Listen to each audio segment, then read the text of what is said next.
Hello everyone, my name is Kibia, aka Miss Adversity University, Conscious Keys Coaching and Consulting, Coach Keys or Divine Keys if you like. Today I would like to share with you a story, my own personal story that transformed my life, transformed my mind, transformed my body, and transformed my soul. Transformed my perspective on life, transformed my children's perspective on life, transform my perspective on what true love really is, where it begins and where it starts. Thanks for listening. Thanks for watching. Tap that screen, like, share, subscribe. I appreciate each of you for listening. I hope something I have to say in my story helps you share your own personal story so you can heal and move forward and share with others what you have gone through in your life. So on March 31st of 2024, I decided, because I was facing so much in my life. I was living at a homeless shelter that supports domestic violence victims with my children. And while living at this shelter, I had to make a very conscious decision. I found me and my kids being more pressured and bullied more than anything. I was constantly getting obsessive write-ups about me and my children and how we healed. I was constantly getting the neighbors lying and stalking me and my children. Living at this shelter is called DuPage Pads in Chicago, not Chicago, Illinois, but in Downers Grove, Illinois.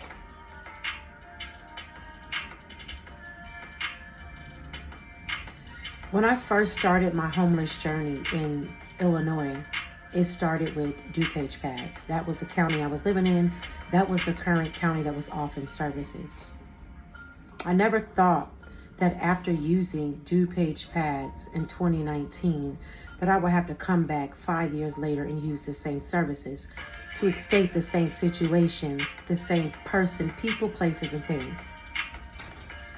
So I was living at DuPage Pads in March of 2024.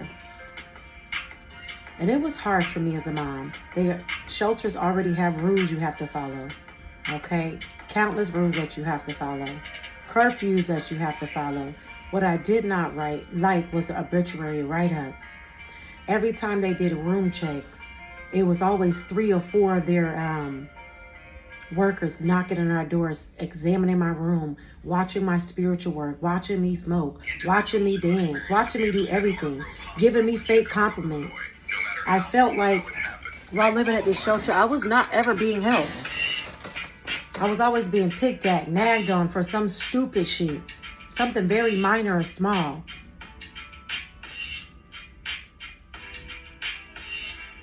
When shelters give you a contract, there are rules in that contract that you have to follow. There are rules in the contract that they themselves have to follow.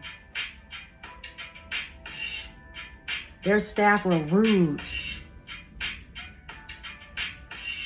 hateful, spiteful. Every time there was a room check, the room check caused panic attacks between my children and I. I'm like, why are they knocking on our door again? We just want peace. This is supposed to be a shelter that offers safe places, quiet places, support families, not push families away, not bully them because they're different. So I was living at this DuPage Pads, and I told all the staff, I told my case manager, listen, this is a relationship I'm running from. If you see this person, do not allow them here. If this person gets on the phone, do not answer. This shelter violated my personal rights, my personal boundaries. Lawfully violated those rights. When I got to the shelter, I was already in panic mode. We were already in fight or flight mode. And I just didn't like how me and my kids were being treated, even when we have to get in line for dinner. There were people always nagging, want to fight, want a problem. I'm not here for a problem. I'm here to heal.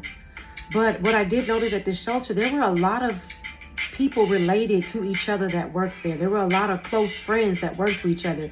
So if they wanted to do something to any client, they could. The person that ran DuPage Pads, we worked at Little Friends together, Felicia Gordon. And I remember going to her countless times, begging to come back to a shelter. Like it's their home to give me, but my rights that are given to me as a homeless mom. That place was the most wicked, awful place to live. They offer services with a smile, but will stab you in the back if they don't like you. If they don't like your kids. If they don't like your spirit. I had awful things done to me there. My car was tampered with at this shelter. I had, when my children first started school at this shelter, they were being bullied. So I made a conscious decision. I'm like, this is not a place to be. Me and my kids, I left the shelter and parked across the street to go release so much tension that we were receiving from the shelter, receiving from everywhere we had just come from on the run. And being homeless. These people were calling DCFS on me and my kids constantly. Again, this provoking nature. People who don't like your nature, you provoke them to be better parents. They don't like that shit. So what they do is they collect hate together to get you out. So I told this shelter, all of them, that what I was doing and who needed to not be in my life and be aware of my spouse. I even took this domestic violence class while living there because I was being accused of domestic violence. This says March 27, 2024. This is 3 days before I left that shelter. I was running for my life. I'm just like, I want to make myself aware of what domestic violence is. Okay, I already know what it is, but I want to have a certificate in my name to let them know I'm doing all the right things. You never have to prove to your family, to your friends, to your case managers or social workers that you're doing what's best for you. These people thought I was not doing what was best for me and my kids. Every time I kept getting a DCFS call from the actual shelter I was living in, I'm like, this is not a safe place to live. I told my kids, this is no longer a safe place to live. If someone will allow my ex-spouse to come on the grounds, and I told them, don't allow this man to show up here. Do not allow him to knock on the door. I won't answer the door. I was doing things that police and detectives should have been doing for me. I was intervening for myself. I was actually doing the shelter's job. When a victim say that they are running from someone or exposed to someone or something, they have certain practices in place for the safety of the clients and everyone around them. DuPage Pad played my ass, tried to play my ass, tried to play my kids. I said, ain't nobody finna be telling me what to do around here. They were constantly nagging me, whether I was outside with my kids practicing stress relief skills, lying saying my kids throwing rocks, lying saying we're destroying their room, lying when shit is tearing apart, lying when we seeing their bullshit behavior and we call it out, but yet we're the bad ones. I moved 5 times in this shelter because of their staff. I said, you know what? I cannot be here. I won't. I won't receive fake love, fake support when I'm in a real life or death situation. I won't receive fake love or fake support when I know I'm doing what's right for my life. I'm talking about snitches with itches, like unhealthy mental health women who got mental health issues, who are lonely, who are single. Half of the time I was walking around this shelter spreading love and light when I should have been spreading the same shit they were spreading, but I was not. I had too much time to focus on healing me and my kids from them and the outside world. So on April 1st, 2024, I didn't tell that shelter anything. DuPage Pads, IAC. I got up. I packed all of my stuff. I believe I left some stuff there. I had like this pink cowgirl hat. I left half of my stuff. Because I said I would not live in a place that said that they are called to be a safe haven for people who are surviving from homelessness, victimless, whatever people are surviving from. Your job is to comfort, support, lead, guide, not to nag, tab.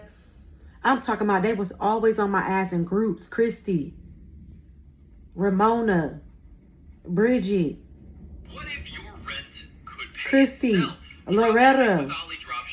What's the girl name? Christy, Loretta, and Tori, and Felicia. These are always group of people. They knew me. When people know you and they don't like you, they will work together to go against you. When I started seeing that this shelter was intimidated by my parenting skills, was intimidated by my style. I can't help who I intimidate, but what you cannot do is affect my parenting skills. They kept calling the DCFS. I said, this is not a place to live where someone wants to take your kids away from you when you're bringing them to a place where they house men, women, and children to be safe. Some of y'all shelters need new leaders out there. Some of y'all shelters out there need leaders that need to be under psychiatric health. Or some of them need to undergo psychiatric health annually.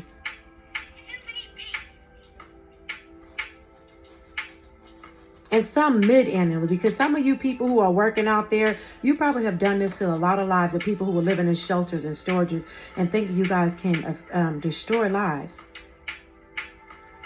I said I would let no one else affect my journey and affect my life. This lifestyle is no longer good for me. This shelter is no longer good for me. They see my spouse is no longer good for me. They're allowing my spouse to show up on the parameters. It was so much back and forth and dibble-dabbing in my life. It fake smiles, shaking my hand with a fake smile in front of me. Around there eating chicken and Popeyes and just getting full off of whatever the shelters offer them and their families as well.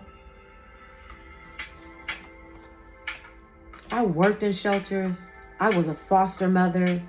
And when living at places like DuPage pads, it was no longer a safe place to live. So April 1st, 2024, I packed everything. And I told my kids, I don't know where we're going, but I'm going to find us a safe place to live.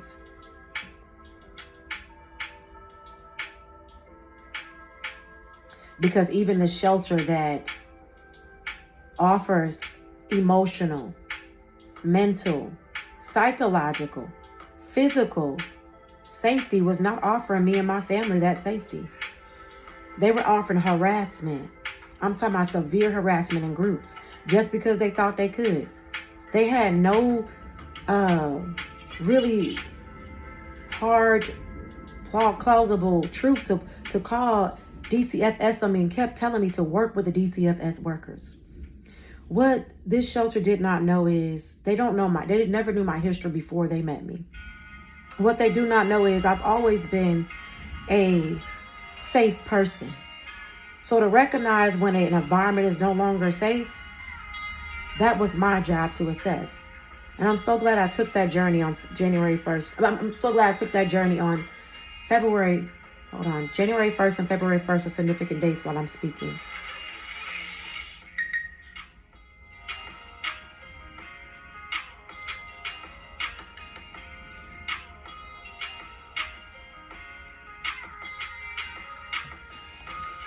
The truth never lies. Someone probably called you delusional or called me delusional.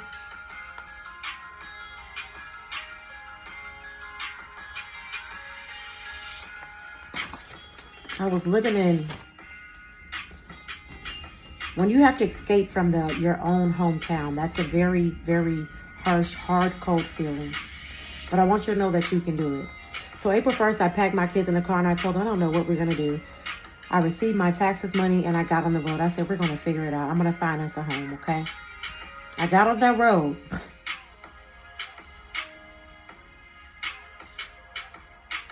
I was so tired. I was facing so much backlash, retaliation, fake social workers, fake co-workers, fake shelters, fake liars, fake mentors. I could barely catch my breath even while driving. I'm like, I got to get me and my kids out of this atmosphere. So the first date, I will let you guys know, on April 1st, 2024, I traveled 9 different states and lived in 9 different states for 30 days in my car with my children. I lived in 9 different states in 30 days with my children. I lived in 9 different states in 1 month with my 3 kids. I lived in 9 different states in 1 month with my 3 kids. Let me tell you how.